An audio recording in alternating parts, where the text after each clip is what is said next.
Hoje, 3 anos da Lava Jato. Aquela que muitos, e eu me incluo entre eles, considera o maior acontecimento da história recente, eu diria quase que da República Brasileira, em termos de combate à corrupção, sem sombra de dúvida, com forte impacto junto à opinião pública, aos meios políticos e em relação à qual há uma grande expectativa ainda. Eu vou me permitir, doutor Deltan, fazer aqui o balanço numérico da Lava Jato nesses 3 anos que ela completa hoje, e esta é a razão de sua presença nos nossos estúdios, para que na sequência, poupando desses números, a gente possa partir para algumas perguntas. A Lava Jato chega ao 3º ano com 38 fases executadas, quase 200 presos, 10 bilhões de reais recuperados ou em processo de recuperação, 125 réus condenados, 78 acordos de delação, sem incluir os 77 executivos da Odebrecht. Portanto, temos mais de 150 acordos de delação, se incluirmos os executivos da Odebrecht. 20 pessoas seguem presas, entre elas Eduardo Cunha, Marcelo Odebrecht, Antônio Palocci, Sérgio Cabral e outras. 24 estão monitoradas por tornozeleiras eletrônicas, 5 parlamentares já são réus no STF. Esses são números que falam por si, doutor Deltan. Mas, se temos de um lado penas muito significativas, como por exemplo a que recai sobre o ex-presidente da Eletronuclear, o vice-almirante Otton Luiz Pinheiro da Silva, condenado já a 43 anos de prisão.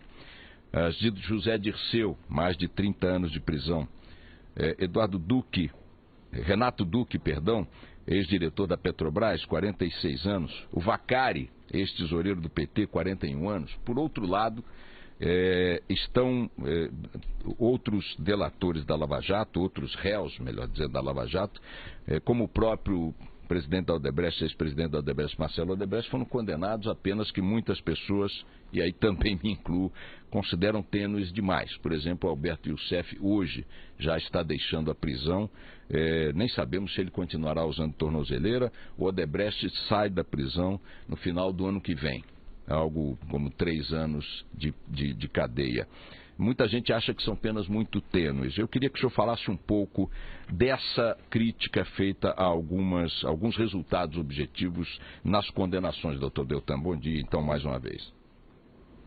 Bom dia, Bechá. Obrigado por suscitar esse ponto. Esse é um ponto que a gente precisa esclarecer para a população. O que as pessoas têm que entender é que nós somos técnicos. As decisões que a gente toma são as mesmas decisões que pessoas razoáveis tomariam no nosso lugar. Todas as nossas decisões são colegiadas. Nós decidimos em consenso de 13 procuradores da República. Por que essas penas dos colaboradores não são altas? Bom, em primeiro lugar, os colaboradores são aqueles que entregam uma série de fatos e provas que permitem o processamento criminal de uma série de pessoas. Você tem uma regra quando você faz um acordo de colaboração. Você troca um peixinho por um peixão ou um peixe por um cardume. Ou você troca uma sardinha para pegar um tubarão, ou você abre a mão da pena de uma sardinha para você pegar todo um cardume. Não existe como você conseguiu as informações de uma colaboração premiada e as provas que ela traz sem você dar um benefício para o réu. E quando está em jogo qual é o tamanho do benefício, isso não depende da nossa vontade, porque pela nossa vontade, assim como pela vontade da sociedade, a gente não daria redução de pena nenhuma. Agora, o quanto a gente tem que dar de redução é o suficiente para a gente conseguir aquelas informações e provas dentro de um contexto em que, se a pessoa fosse condenada, ela pegaria uma determinada pena. Então, considerando aquela possível pena, a probabilidade daquela pena, você tem que dar um desconto e colocar a pessoa numa situação melhor do que ela estaria, senão ela não vai querer fazer o acordo.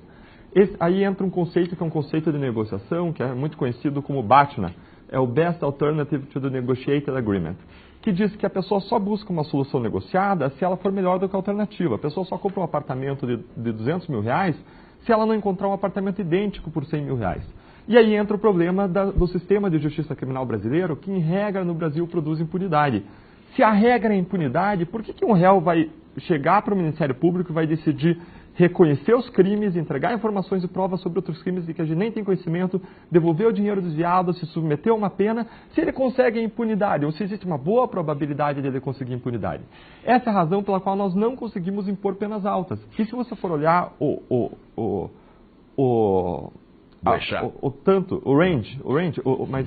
a faixa de penas que a gente impôs a réus, você vai ver que ela cresceu ao longo do tempo, conforme veio a decisão, por exemplo, que determinou que é possível a execução da pena a partir da segunda instância.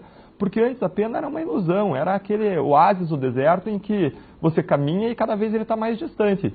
Antes você só conseguia impor uma pena, depois do julgamento em 4 instâncias, somos o único lugar do mundo com 4 instâncias, demorava mais de 15 anos para impor uma pena e até lá acontecia prescrição e absoluta impunidade. Então, para concluir, você é uma pessoa muito informada. Vamos fazer um exercício, Boechat, de quantas pessoas que a gente sabe que no Brasil foram condenadas por corrupção a alguma pena.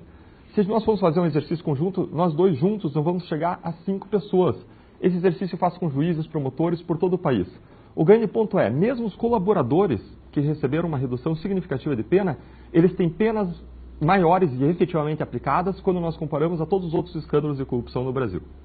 Agora, doutor Deltan, a analogia que o senhor fez, trocar uma sardinha por um cardume, um peixe menor por um peixe maior, 2 coisas que eu quero inserir aqui. Primeiro, o senhor mesmo me disse na primeira entrevista que tivemos aqui neste mesmo estúdio, há mais de um ano, que a projeção de penas possíveis para Marcelo Odebrecht passaria de 100 anos, em função da quantidade de crimes nos quais eles tinham se envolvido e sua empresa também. Caímos para 3. Devemos considerar que, a despeito da perspectiva de impunidade geral, foi uma redução bastante significativa. Tudo bem se chamemos de sardinha Odebrecht entregou um grande tubarão.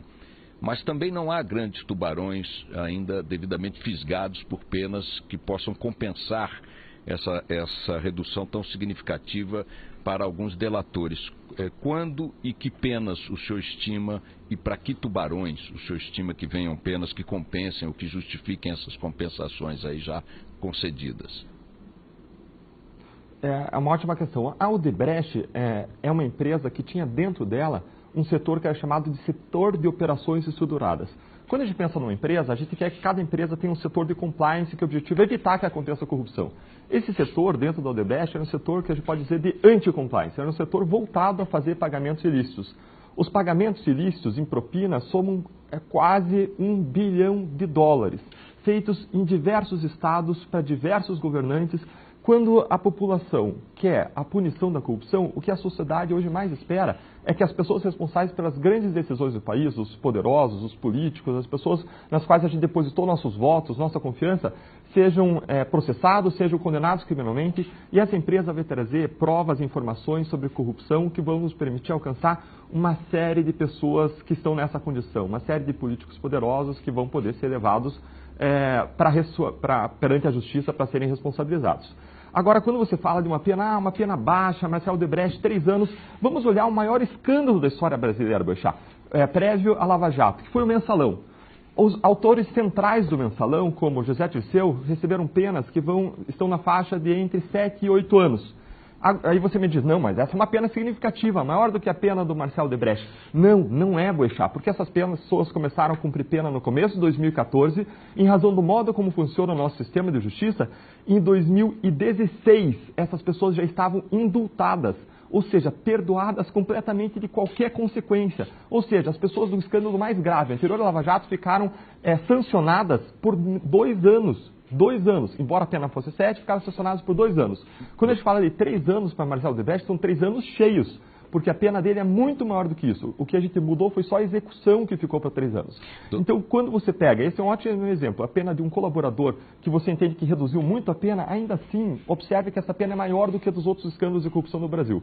E o problema não são os nossos acordos, o problema é o sistema que é feito para não funcionar. E nós estamos comprometidos com a mudança desse sistema, nós fomos além, oferecemos aquelas 10 medidas contra a corrupção que você apoiou de modo tão firme, a gente agradece muito você, nós somos admiradores do teu trabalho e nós precisamos caminhar como sociedade para essas mudanças. Doutor Deltan, entre aquela famosa apresentação conduzida pelo senhor, chamada apresentação do PowerPoint, que apresentou Lula como o maior protagonista, como protagonista de toda a corrupção da Lava Jato, e o depoimento dele anteontem a um juiz da própria Lava Jato, dizendo que vem sendo vítima de um quase massacre. Há uma distância muito grande entre as duas afirmações, entre a síntese dos 2 episódios. Onde é que está a verdade e quando é que o senhor espera que se chegue a uma conclusão em relação ao ex-presidente Lula especificamente no processo? E com que perspectiva? Esse depoimento não foi especificamente para Lava Jato em Curitiba. Hoje existem 5 acusações criminais contra o ex-presidente, formuladas por diversos procuradores da República. Já foram formuladas acusações pelo Procurador-Geral da República, por diferentes grupos de procuradores de Brasília. Já foi formulada uma acusação pelo Ministério Público de São Paulo. Foi formulada 2 acusações em Curitiba. Os nossos processos em Curitiba, um deles está na fase inicial, e outro já está avançando na oitiva de testemunhas de defesa. É esperado que até o meio do ano nós teremos uma sentença, seja para condenar, seja para absolver. A verdade é a verdade das provas, Belchá, é a verdade das informações que estão no processo. Essas informações foram, em boa parte, colocadas na denúncia. Agora existe toda uma instrução processual, uma coleta de provas, que vai resultar numa sentença que o juiz vai avaliar tudo isso, vai dizer se é caso de condenação, se houverem provas bastante consistentes. E vai dizer que é caso de absolvição se as provas não forem tão suficientes. E o que o senhor tem a dizer em relação a isso? O senhor uma vez estimou, nessa conversa a qual eu já me referi, que as penas possíveis para Marcelo Odebrecht poderiam chegar a 100 anos. O que o senhor teria a dizer em relação a essa expectativa projetada sobre o ex-presidente Lula, com base no que o senhor e sua equipe reuniram contra ele? Olha, em relação ao Marcelo Odebrecht, eu não lembro exatamente o momento em que eu falei, mas eu devo ter falado no momento que a gente já estava em condições de afirmar exatamente, provavelmente já existia uma condenação em relação ao Marcelo Odebrecht, já existia, e aquela avaliação se dava em relação a toda uma série de crimes que foram acusados. Agora, em relação ao ex-presidente Lula, nós não vamos adiantar um juízo quanto a mérito. Até esse é o motivo do processo judicial que eu estou sofrendo por parte dele. Ele afirma que a gente adiantou um juízo de mérito quando a gente não fez. O que a gente fez foi ir a público, como a gente fez tantas outras vezes, seguindo diversas leis que regem o assunto, como a Lei de Acesso à Informação, como a recomendação do Conselho Nacional do Ministério Público que rege o assunto, como a gente fez em tantas outras coletivas de imprensa, em que o nosso objetivo é ir a público, prestar contas do nosso trabalho, nos submeter à fiscalização da sociedade e trazer informações que são de interesse público sobre fatos relevantes para o nosso país. De qualquer maneira, o senhor acha que até meados do ano alguma decisão no juízo sairá em relação ao ex-presidente Lula? Essa é a expectativa, Boixá. Ok. O nosso Douglas Santucci, que está aí com o procurador Deltan Dallagnol em Curitiba, tem uma pergunta para lhe fazer, doutor Deltan, por favor. Doutor, quanto mais vocês trabalham, mais exigentes a sociedade, os jornalistas ficam. É claro, vocês já tiveram aí um alcance grande, mas a sociedade quer muito mais. Onde a Lava Jato pode chegar? Tanto na Petrobras, a gente tem a diretoria de óleo e gás, que Paulo Roberto Costa disse que é lá que tinha mais corrupção ainda e a gente não viu nada. Outros órgãos, a força-tarefa pode aumentar? Qual que é o alcance de vocês? Qual que é o limite? Olha, não só a sociedade fica mais exigente, Lucas, mas a gente fica mais exigente. A gente quer mais e não apenas mais no caso concreto. A gente quer mudanças que extrapolem o caso concreto. Quando a gente pensa o caso Lava Jato e nós vemos uma colaboração como a da Odebrecht, essa colaboração ela vai espalhar sementes por vários lugares do país, a partir dos desmembramentos que o Supremo Tribunal Federal vai fazer, e ela vai espalhar sementes no exterior. É possível que nós tenhamos grandes operações espalhadas pelo Brasil, investigando corrupção, lavagem de dinheiro, e operações também em países estrangeiros. Vários deles, aliás, já fizeram buscas e apreensões. A própria Odebrecht reconheceu ter praticado crimes, ter corrompido pessoas em aproximadamente 12 países. E ainda lavou dinheiro em outros 10, para vocês terem noção do quanto internacional que foi a prática desses crimes. Estão envolvidos aí pelo menos 22 países na prática desses crimes.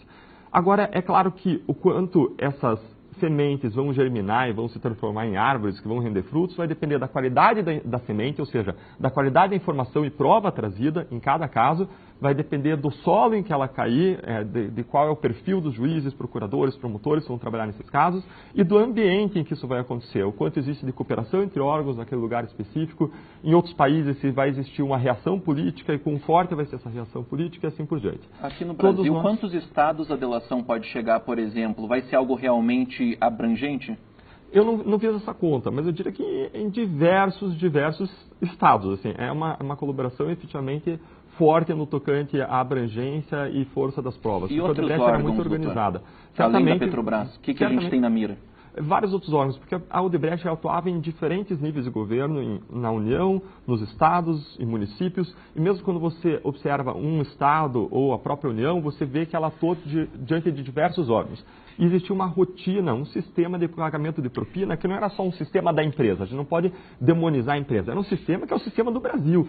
Se nós pegarmos nós tentarmos identificar a maior virtude da Lava Jato, Douglas, a maior virtude da Lava Jato não é punir pessoas, a maior virtude dela é fazer diagnóstico. O que ela mostrou foi uma corrupção que tem suas raízes na nossa história e cujos tentáculos abraçou uma série de órgãos públicos federais, estaduais e municipais. E quando eu digo que a sua maior virtude é diagnóstico, é porque a Lava Jato ela não faz tratamento, ela faz diagnóstico. É a sociedade que tem que caminhar para o tratamento. Tem algum órgão limpo, doutor, nessa história? Olha, existe um exemplo de uma pessoa que se recusou a receber propina. Foi uma pessoa que foi nomeada para um cargo importante do Ministério da Agricultura, ela se recusou e por isso ela permaneceu no cargo menos de um mês. Agora, nós não podemos cometer o erro, Douglas, que aconteceu na Itália. Na Itália, as pessoas colocaram excessivamente as suas esperanças sobre o judiciário, achando que o judiciário ia resolver todos os problemas, mas não vai, porque o judiciário trabalha sobre normas postas e a Lava Jato é um ponto fora da curva de impunidade no nosso país. Se nada mudar nas nossas leis, a impunidade vai continuar sendo a regra. E mais, não adianta você punir essas pessoas na Lava Jato, você prendê-las, se os outros 97% continuam sendo impunes. Essa é a estatística, 97% das pessoas que praticam corrupção no país saem impunes.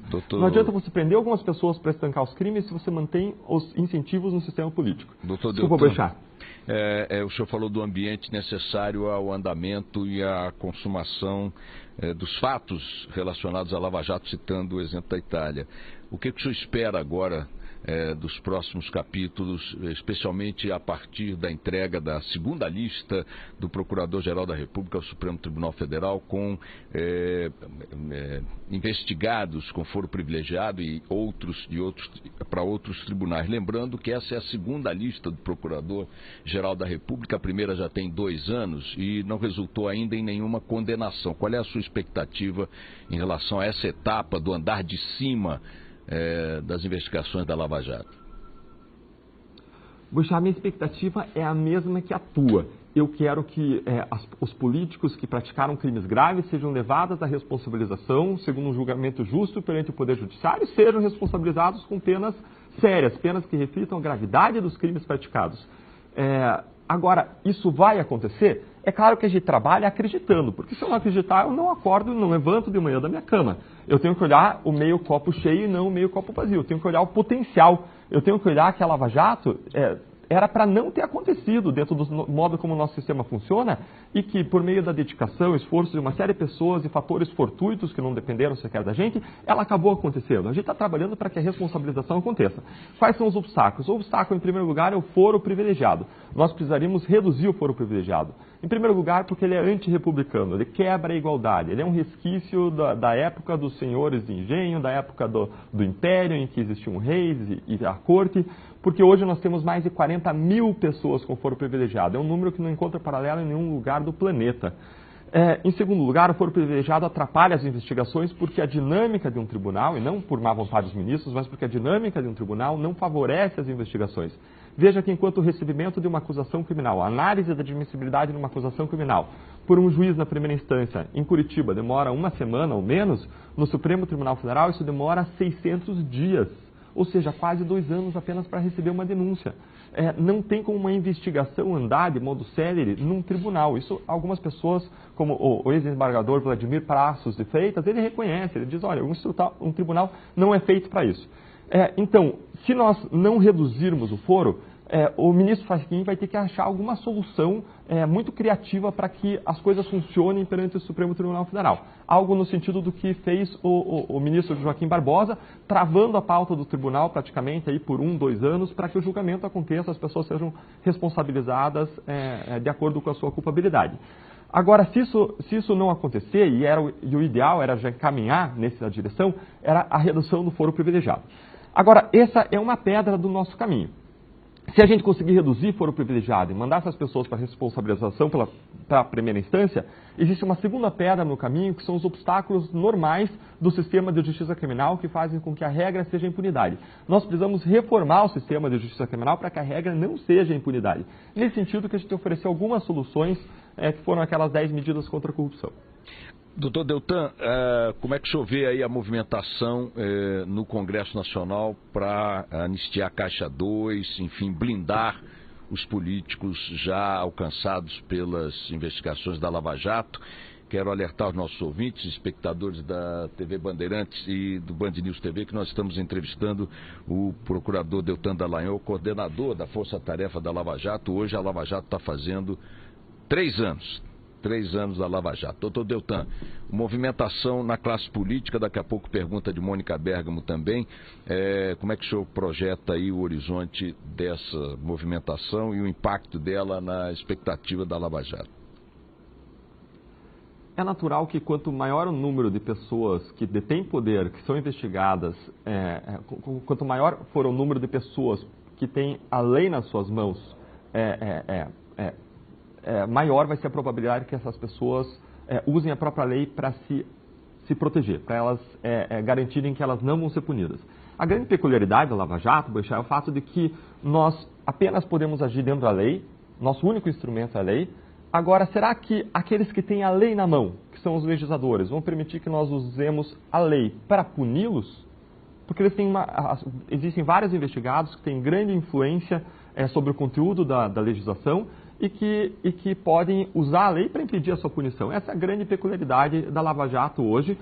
E isso traz a discussão, aquilo que várias pessoas chamam de anistia à Caixa 2, mas que na verdade é uma falsa discussão, porque o que está em discussão não é anistia à Caixa 2.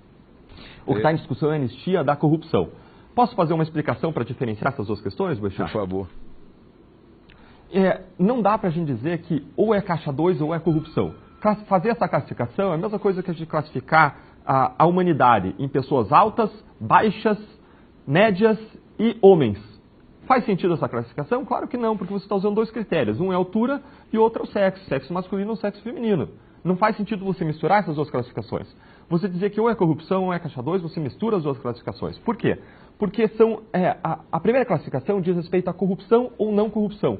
É esse o binário com que trabalha a Lava Jato. A gente só processa alguém se houver corrupção. A gente não tem sequer jurisdição sobre Caixa 2. Caixa 2 é um crime eleitoral, não entra na jurisdição da Justiça Federal aqui em Curitiba.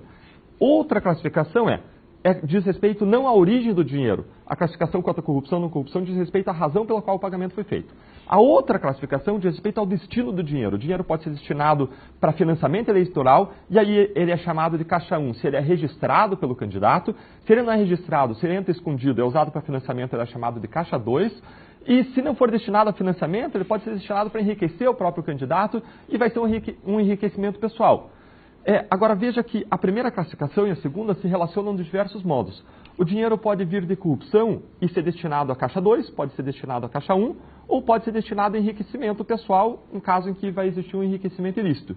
Agora, o dinheiro pode vir de não corrupção, pode ser um dinheiro legal, e esse dinheiro pode ser destinado à Caixa 1, e não tem nada de errado, é uma conduta perfeita. O dinheiro pode vir de não corrupção e ser destinado à Caixa 2, vai existir o crime de Caixa 2 puramente aí, e pode ser um dinheiro legal, não de corrupção, e ser destinado a enriquecimento pessoal, caso em que apenas um enriquecimento pessoal lícito, legal.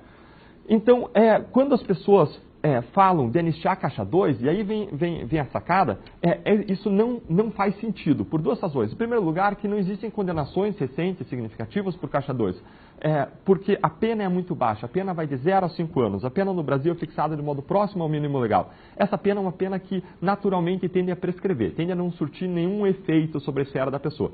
Em segundo lugar, não tem por que temer o Caixa 2, ninguém até agora foi processado por Caixa 2 na Lava Jato. Não existe esse temor concreto, não existe um alvoroço em razão desse temor.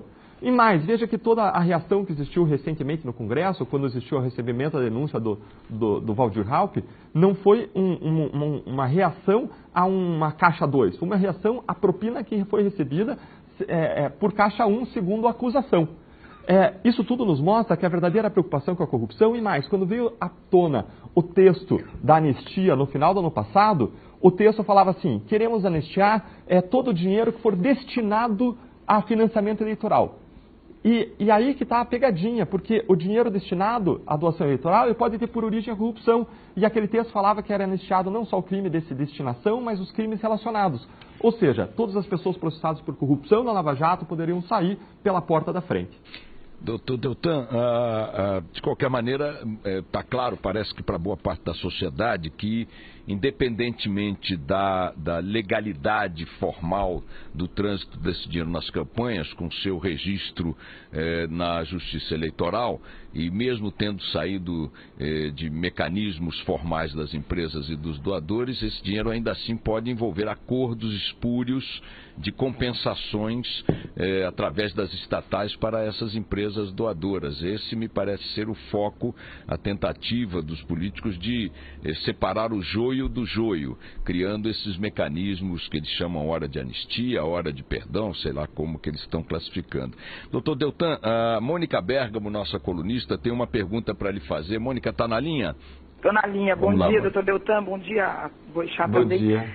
Doutor Deltan, é o seguinte, a dinâmica que a Lava Jato tomou, quer dizer, primeiro prendeu os empresários, achou o caminho do cartel, depois foi até a corrupção de agentes do Estado e depois de políticos. Eu queria saber o seguinte, não há um risco aí da gente ver na reta final e os empresários todos soltos ou cumprindo penas em suas casas, uma pena muito mais leve do que estar encarcerado, e alguns poucos políticos presos, os que não conseguirem escapar por essa explicação, eventualmente do Caixa 2, que pode, em cortes superiores, ser aceita, a gente não corre o risco de ver todo mundo solto e 3 ou 4 políticos presos? Mônica, ótima questão. Se existe esse risco não decorre do trabalho da Lava Jato. Esse risco decorre de como o sistema de justiça criminal funciona, de como o foro funciona, de como existem pontos que são nós do sistema de justiça criminal que foram atacados pelas 10 medidas contra a corrupção. E a responsabilidade de resolver isso é do Congresso Nacional e da sociedade. Nós precisamos, como sociedade, buscar essa transformação. Agora, eu não vejo esse risco de modo abrangente como você colocou. Por quê? Em primeiro lugar, porque em relação à maior parte das empresas, não foram feitos acordos de leniência, não foram feitos acordos de colaboração. As penas são aquelas penas altas às quais as pessoas foram condenadas. Em segundo lugar, já existem vários políticos que estão sendo alvo de responsabilização. No Supremo Tribunal Federal, e isso talvez não seja tão divulgado porque vários processos lá tramitam sob sigilo, já existem aí não apenas 4 ou 5, mas já existem cerca de 17 políticos que estão acusados criminalmente lá, entre 17 e 20 políticos acusados criminalmente, e esse número tende a crescer de modo significativo. A gente vai trabalhar, e tem trabalhado e trabalhou, de modo consistente, com o melhor que a gente pode fazer, com todas as nossas forças, não só forças físicas, mas força mental, com pensamento em estratégia, com pensamento em mudança de realidade, para que a responsabilização seja feita. Não especificamente só por justiça em relação àquelas pessoas, mas porque a gente quer que os índices de corrupção no nosso país diminuam, Mônica, porque a gente quer um futuro melhor. Veja que até agora a gente não sabe ainda se a gente vai ter um país diferente, a gente não sabe se a Lava Jato foi apenas um desvio do caminho que aconteceu e a gente vai voltar para o mesmo caminho, ou se a Lava Jato vai colocar a gente efetivamente sobre novos trilhos. E se ela colocar, não vai ser pelos resultados da operação. Se ela colocar, vai ser porque a conscientização que ela gerou, o diagnóstico que ela fez, nos aterrorizou tanto e nos mostrou tanto que esse buraco é tão fundo que a sociedade decidiu fazer reformas. E a sociedade avançou por uma pauta de reforma política e a sociedade avançou por uma pauta de reforma do sistema de justiça criminal. Essa indignação com relação à impunidade dos políticos é uma indignação que afeta todos nós, inclusive nós que estamos na Lava Jato, e é uma coisa que só vai se transformar na medida em que a sociedade trabalhar para isso, na medida em que a sociedade cuidar de quem elege e pressionar por reformas. E só para concluir, Boixá, a gente não pode cometer o mesmo erro que aconteceu na Itália, que foi colocar muita esperança sobre o judiciário, e lá, veja que o que aconteceu com o passar do tempo foi que os políticos conseguiram substituir a pauta de reformas anticorrupção, por uma pauta de abusos do judiciário, algo que a gente conseguiu ver, algo no mesmo sentido, no final do ano passado. Doutor Deltan, extraio dessa sua exposição agora a resposta à pergunta Mônica Bergamo, um aviso para que a gente baixe um pouco a bola das expectativas em relação especificamente aos resultados da Lava Jato. É natural que a sociedade espere bem mais do que isso e é compreensível que os agentes públicos envolvidos na condução dessa operação importantíssima digam, olha, não somos exatamente os transformadores solitários da realidade. É preciso um conjunto de coisas e a mais relevante delas, sem dúvida, é a mobilização da própria sociedade. Muitos ouvintes e espectadores nossos estão escrevendo, perguntando, doutor Deltan, quando os outros partidos, especialmente os que compõem o conjunto de forças que apoia hoje o governo Temer, serão colocados no mesmo patamar do PT nas ações da Lava Jato. Há ainda uma grande insistência por parte de setores da opinião pública, no sentido de dizer que a Lava Jato prioriza o PT e seus personagens, seus agentes, nas suas ações. As perguntas aqui, quando chegará a vez do PSDB? Eu adoro esse tipo de pergunta porque nos permite trazer uma realidade que muitas vezes acaba ficando num segundo plano. Veja que, embora as pessoas digam, pegou mais PT, isso não é verdade. O número de políticos processados perante a STF do Partido Progressista é bem maior do que dos partidos trabalhadores. E quando você olha o número de políticos processados do Partido Trabalhadores, ele é igual ao número de políticos processados do PMDB perante o STF. Isso mostra que esse pressuposto de que pegou mais PT é falso. Existem mais políticos do PP processados criminalmente e depois você tem um número equivalente de políticos do PT e do PMDB. Agora, é claro que em razão de um discurso mais forte das pessoas do Partido dos Trabalhadores de vitimização, de perseguição, e cabe lembrar aqui que político, eu descobri, Bechá, nunca é criminoso. Político jamais pratica crimes. Político no Brasil é sempre perseguido. Isso foi uma das minhas grandes descobertas ao longo desses 3 anos de caso. Então, porque existe um discurso de perseguição maior por determinado partido político, as pessoas acabaram gerando esse estigma, como se as pessoas desse partido tivessem mais processadas. Mas isso não é realidade, não é verdade. A Lava Jato ela tende sim a se expandir e a colaboração do Odebrecht vai contribuir muito nessa direção. Tende a se expandir para vários outros partidos políticos e o nosso compromisso é de responsabilizar todo mundo que praticou crimes com base em provas e evidências que a gente conseguir coletar ao longo das investigações. E só deixa eu colocar numa perspectiva um pouco diferente daquilo que você colocou. Talvez em vez de a gente baixar a bola da nossa expectativa em relação ao caso, o que a gente deva fazer seja levantar a nossa bola, entre aspas, levantar as nossas forças em conjunto para a gente mudar essa realidade para que todo mundo possa efetivamente ser responsabilizado. Doutor Deltan? E só fazendo um rápido comentário. Quando a gente olha os resultados, alguns resultados já estão consolidados e quebram completamente o paradigma do trabalho da justiça anterior. Quando você vê o valor recuperado, nós temos mais de 10 bilhões de reais que são objeto de recuperação. Quando a regra não se recuperar nenhum centavo, nós temos mais de 700 milhões de reais repatriados, que são objeto de repatriação.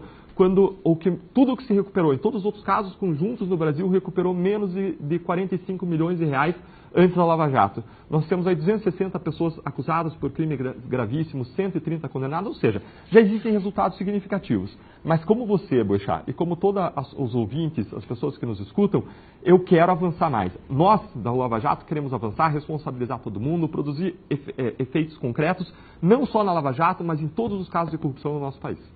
Doutor Deltan, deixa eu insistir aqui, porque eu estou sendo apenas porta-voz das mensagens que nos chegam. As pessoas estão focando muito no PSDB, que elas entendem que está muito preservado. O senhor já disse que a Lava Jato tende a expandir o seu alcance em função das delações que estão sendo aprofundadas e há outras coisas a caminho. Concentre-se um pouco na questão do PSDB. O que o senhor poderia nos dizer? O PSDB ele não fazia parte da base aliada do governo federal do PT, que governou entre 2003 e 2016. Quando se investigou a corrupção da Petrobras e se conseguiu expandir a investigação para outros órgãos públicos federais, o que aconteceu foi que, naturalmente, se alcançaram os partidos que compõem a base aliada. Por quê? Porque os dirigentes dos órgãos, os diretores da Petrobras, eram indicados pelo presidente da República a partir dos partidos da base aliada. Existe um sistema que a gente chama de presidencialismo de coalizão, em que o presidente não governa sozinho. O presidente precisa de um partido que aprove os seus projetos no Congresso. A gente vê isso hoje de modo muito claro, o presidente buscando o apoio do Congresso para aprovar reformas. E em todo governo de qualquer partido, como foi no governo do Partido dos Trabalhadores, existe uma troca de apoios entre presidência e Congresso. E o que aconteceu foi que se formou uma base aliada e o presidente indicava pessoas dessa base aliada em troca do apoio político. Isso fazia parte da troca de interesses que existia em favor desse apoio ao presidente para aprovar reformas. Como o PSDB não fazia parte dessa base aliada, não foram indicadas pessoas do PSDB, por exemplo, como diretores da Petrobras. Não tem como achar na Petrobras corrupção de um diretor da PSDB, porque não existia diretor do PSDB entre 2003 e 2016. Essa foi a razão pela qual no começo da investigação, até recentemente, não se tinha chegado ao PSDB. À medida em que grandes empresas que atuaram não só no governo federal, mas também em governos estaduais estão colaborando, e que essas investigações vão ser desmembradas por vários lugares, as investigações vão sim alcançar membros dos mais diversos partidos políticos, Agora, eu não posso determinar se essas investigações vão para Curitiba ou não, porque essa é uma decisão que hoje compete ao Supremo Tribunal Federal. Ele está com tudo nas suas mãos, todas as colaborações das pessoas do Odebrecht, e ele vai desmembrar para diversos lugares da federação os crimes praticados em diversos lugares. Digamos que crimes tenham sido praticados em Minas Gerais, por hipótese. Esses crimes vão ser objeto de decisão do Supremo Tribunal Federal. Ele pode mandar esses crimes para Minas Gerais ou pode mandar, se entender que eles têm ligação com os crimes apurados em Curitiba, para a força-tarefa do caso Lava Jato em Curitiba. O nosso compromisso foi, e será de fazer tudo o que está ao nosso alcance para responsabilizar todas as pessoas que praticaram crimes na medida da sua culpabilidade. Carla Bigato tem uma pergunta. Doutor Deltan, o senhor carrega algum arrependimento ao longo desse processo de investigação? O senhor reavaliou alguma ação que adotou, que a gente falou no famigerado PowerPoint? O senhor considera que houve algum erro em algum momento? Carla, obrigado pela sua pergunta. Nós nos pautamos em toda a operação pelo nosso melhor entendimento da Constituição, das leis e das regras. Em todos os momentos, nós buscamos atuar dentro das normas e na nossa leitura mesmo, retrospectiva, em todos os momentos a operação atuou dentro da legalidade. Existem alguns episódios que suscitaram mais polêmica. Por exemplo, o episódio da publicidade dos grampos. O que aconteceu naquele episódio? Aconteceu que, a pedido do Ministério Público, o juiz, dentro da sua formação de convicção, do seu entendimento das leis do nosso país, da Constituição da República, ele entendeu que a publicidade prepondera, que a publicidade, uma vez encerrada a investigação e a interceptação, não existindo mais interesse no sigilo para a efetividade das investigações, o que deveria preponderar era a publicidade. Isso deriva de um entendimento da Constituição e das leis que é razoável, é um entendimento que nós fizemos, é um entendimento que outros tribunais, outras pessoas fizeram. Agora, é possível divergir em relação a isso? É claro que é possível divergir. Pessoas razoáveis divergem razoavelmente sobre diversos temas. É para isso que existe esse sistema recursal. E não é porque um tribunal reviu o entendimento, eventualmente, da primeira instância, que a primeira instância estava errado. Como alguém bem colocou, cabe ao Supremo Tribunal Federal errar por último. Ele é apenas a última instância do nosso sistema de recursos que vai dar a palavra final, mas não significa que ele está certo, porque em direito é argumentar, direito é argumentação. É sempre possível diferentes pontos de vista, igualmente legítimos sobre uma mesma situação. E o juiz vai, segundo o seu entendimento pessoal da Constituição e das leis, segundo a sua interpretação, vai adotar um entendimento que ele atende mais adequado diante da Constituição, das leis e da situação concreta posta diante dele. Doutor Deltan, mas deixa eu insistir. Falando agora para o cidadão Deltan, enfim, com toda a minha admiração, que é pública, reconhece algum equívoco, algum erro? Olhando para trás do chá, em tudo, vamos colocar assim, tudo sempre pode ser feito de um jeito melhor ou pior. Tudo na vida pode ser feito. Agora, os recursos são escassos. Recursos humanos, materiais são escassos. Você vai investir recursos humanos e materiais de modo que você satisfaça determinadas tarefas com determinado grau de reflexão. Sempre é possível fazer melhor qualquer ato que a gente faça. Uma petição, você poderia, em vez de fazer ela, você poderia escrever 1000 páginas. Apenas, doutor Deltan, o nosso critério é Constituição e leis. A gente sempre agiu dentro da Constituição e das leis. Sem dúvida, não é essa questão, sem dúvida foram atitudes legais, mas eu vou então afinar a pergunta. Apenas por uma questão de discussão, porque é um tema que volta muito aqui nos questionamentos do público, né? O senhor repetiria hoje aquele capítulo do PowerPoint? O senhor daria o mesmo tratamento, faria da mesma forma, considerando as reações que aquilo produziu? Inclusive um processo contra o senhor movido pelos advogados do Lula? Naquele episódio, Bechá, o que aconteceu foi que, por uma série de razões, houve uma interpretação equivocada do que a gente fez. Olha só, a exposição por meio de PowerPoint já tinha sido feita em diversos outros episódios da Lava Jato. E aquele esquema visual que foi feito, ele refletia o conteúdo da denúncia. Uma má interpretação que foi feita, por exemplo, dizia assim, não, eles fizeram toda uma descrição de organização criminosa e colocaram o ex-presidente como figura central dessa organização criminosa quando isso é um crime processado perante o Supremo Tribunal Federal. Procede essa reclamação? Não procede. Por quê? Porque quando você trata de uma organização criminosa com vários estamentos, com vários núcleos de direção, e você tem um comandante, esse comandante ele não suja as mãos, ele não pratica os crimes com as próprias mãos. Essa pessoa, se você quer responsabilizar ela pelos crimes que foram cometidos, você tem que descrever como funcionava o esquema criminoso e o papel que ela desempenhava dentro desse esquema criminoso. É como você comparar com um general em crimes de guerra. Um general pratica crimes a partir do seu gabinete, dá ordens no ar-condicionado. Ele não pega as armas e não entra no campo de batalha. Essa é uma analogia explicativa para o que ele faz. Uma outra explicação é a explicação da pessoa que coordena ações. É uma pessoa que agiu como um maestro de diferentes áreas que tocaram uma mesma música. Quando você olha a acusação que foi oferecida, o que a acusação descreve? A acusação descreve que pessoas dentro do Partido dos Trabalhadores iam e pediam propinas.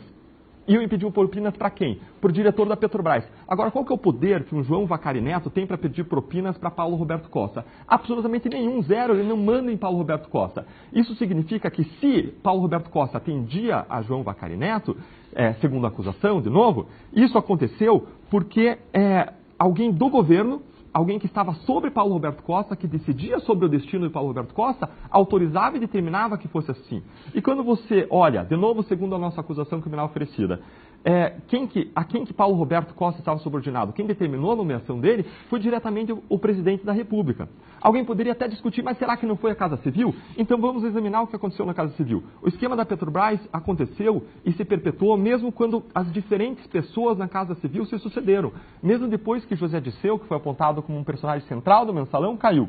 Isso a denúncia descreve, que não só estava subordinado à presidência da República, como para você entender que fosse alguém da Casa Civil, você teria que ter diversos implicados da Casa Civil. E mais, quando você olha os esquemas identificados na Lava Jato e no caso Mensalão, você vê que as pessoas mais próximas ao presidente da República estavam envolvidas. E que para você compreender que ele não se envolveu, seria você admitir que as pessoas em que ele mais confiava enganaram ele radicalmente e não existiu uma reação firme em relação a isso. Por exemplo, estiveram envolvidos os tesoureiros do Partido dos Trabalhadores, pessoas relevantes do Partido dos Trabalhadores, como Paulo Ferreira, como João Vacari Neto, segundo as acusações oferecidas. Mais ainda, esteve envolvida uma pessoa próxima ao ex-presidente, que era o próprio Bunlai. Mais ainda, estiveram envolvidos vários ministros, como o próprio José Disseu, pessoas do seu círculo de confiança, pessoas próximas. A denúncia faz uma série de exposições, uma série de evidências que mostram e nos levaram a concluir que o ex-presidente devia ser acusado criminalmente e deve ser responsabilizado criminalmente. Essa é a nossa posição com mais uma série de provas. Isso foi exposto. Agora, eu acredito que na nossa estratégia de comunicação ficaram algumas brechas que deram margem para uma interpretação equivocada como aquela que eu mencionei. Doutor Deltan, encaminhando já para o final de nossa entrevista, nós tivemos aí, ainda estamos colhendo a repercussão da segunda lista encaminhada pelo procurador Janot ao Supremo Tribunal Federal, desta vez baseada nas delações da Odebrecht. Que outro grande conjunto, que outra grande lista pode se prever, considerando o que está ainda para ser colhido pela Lava Jato junto às empreiteiras envolvidas, aos delatores, aos colaboradores e tudo mais?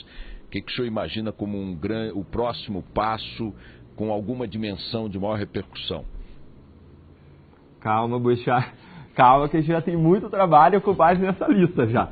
Agora, nosso foco vai ser trabalhar sobre os crimes que sejam desmembrados para o STF e mandados para Curitiba. A gente espera que venha uma boa parte dos crimes e fatos para Curitiba para serem trabalhados. E no Supremo Tribunal Federal também não vai faltar trabalho. Agora, o nosso foco vai ser trabalhar sobre esse material que foi produzido e não buscar necessariamente novas frentes de investigação, a não ser que sejam muito relevantes.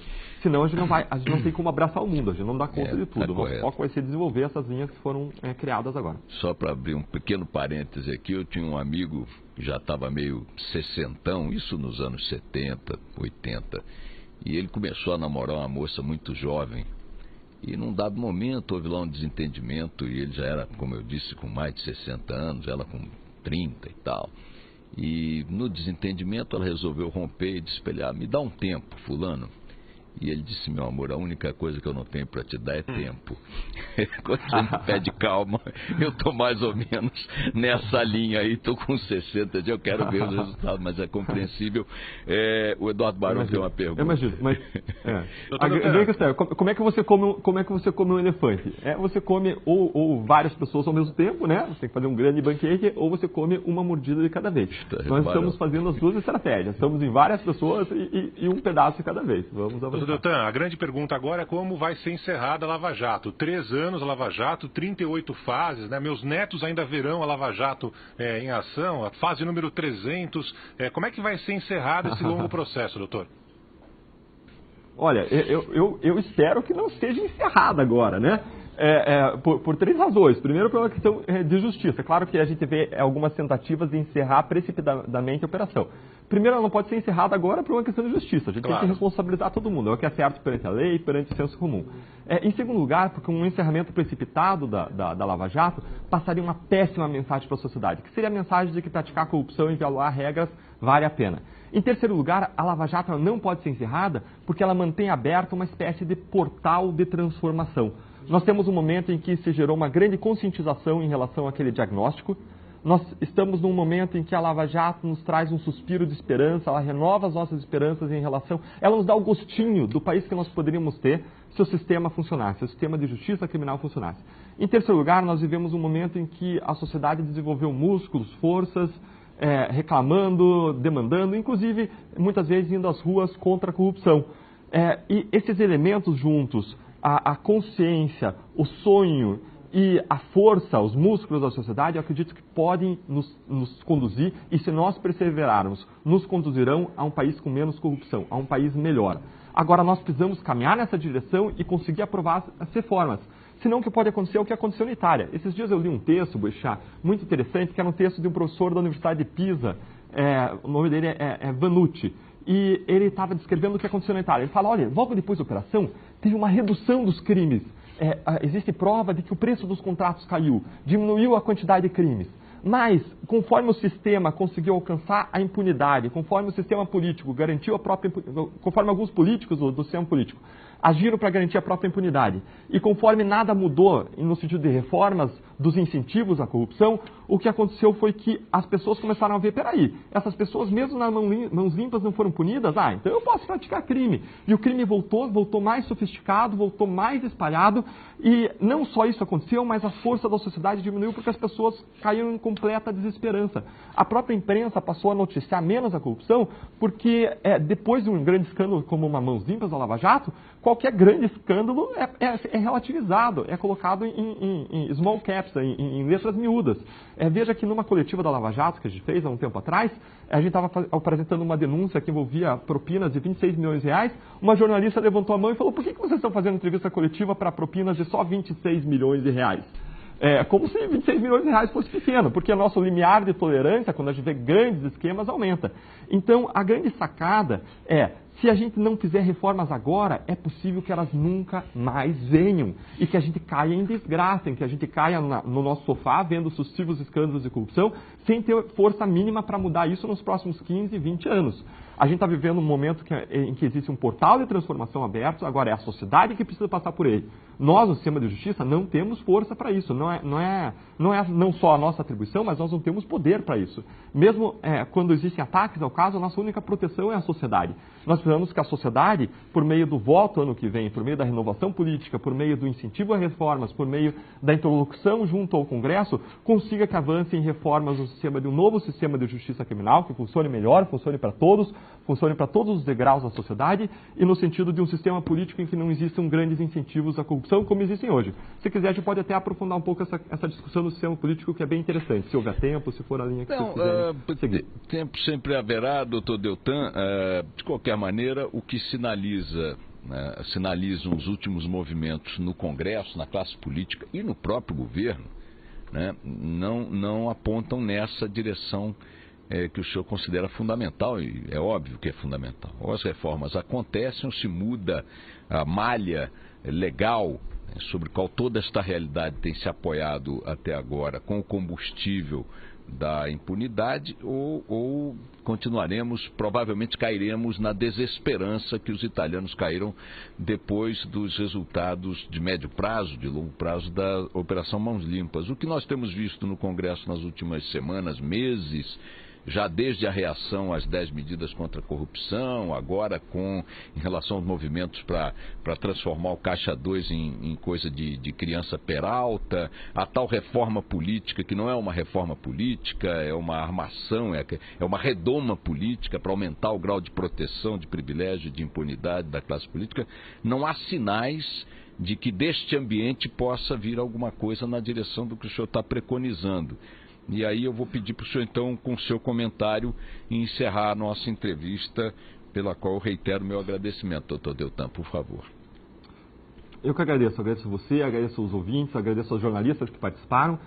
A grande questão é, se o Congresso que está aí não faz as reformas que a sociedade quer, é a sociedade que controla que Congresso estará lá nos próximos anos. Ano que vem, mesmo 2018, existirá a eleição. Isso não retira a responsabilidade de sobre a sociedade. E mais, lutar pelo país, Boechat, é algo que se deve fazer independentemente do resultado, assim como você lutaria por um filho doente. Nós não desistimos das grandes causas da nossa vida e o nosso país, o Brasil, é uma delas. Nós precisamos perseverar, nós precisamos insistir, nós precisamos avançar. Em última análise, o poder emana do povo, é o povo que tem o poder sobre os rumos do nosso país. E eu acredito sim que se a sociedade continuar insistindo, se ela perseverar, se ela se articular junto mesmo ao Congresso que existe hoje, que tem uma grande contribuição a oferecer, e se isso não acontecer, se ela se articular para que em 2018 as pessoas que vão nos representar são pessoas que representem essa pauta especificamente, uma pauta de reforma anticorrupção, eu acredito que essas reformas mais cedo ou mais tarde virão. Agora, o que não pode acontecer é nós nos acostumarmos com o que não é normal, nós não podemos achar normal aquilo que é normal, e nós não podemos nos insensibilizar e desistir dessas grandes mudanças de que nós precisamos, porque um ou outro passo não deu certo. Nós temos que perceber que mudanças contra o mal enraizado, histórico de uma sociedade, elas demoram tempo para acontecer. Assim foi, por exemplo, com o fim da escravatura. Nós precisamos sim deixar continuar lutando, nós precisamos continuar avançando. Muitas vezes a sociedade vem para nós e fala, não desistam, não percam as esperanças, vocês os representam. E agora o que eu quero dizer é, a nossa esperança está em vocês, está em cada ouvinte. E nós precisamos que vocês caminhem nessa direção. Nós precisamos que vocês também não desistam. Nós não vamos desistir, mas sozinhos nós não vamos conseguir. Nós precisamos caminhar juntos. Dr. Deltan Dallagnol, procurador federal, coordenador da Força Tarefa da Lava Jato, que hoje completa 3 anos, com 38 fases, quase 200 presos, 10 bilhões de reais recuperados ou em processo de recuperação, 125 réus condenados, 78 acordos de delação premiada, mais 77 com executivos especificamente da Odebrecht, 20 pessoas seguem presas, algumas figuras de grande relevância na política brasileira até pouco tempo, 24 estão monitoradas por tornozeleiras eletrônicas, 5 parlamentares já classificados como réus no Supremo Tribunal Federal e uma perspectiva aí que a gente não sabe qual será. Doutor Deltan, vamos continuar torcendo, conte aqui com a cobertura da Band News FM para tudo que de relevante tem acontecido na Lava Jato. Muito obrigado por sua entrevista.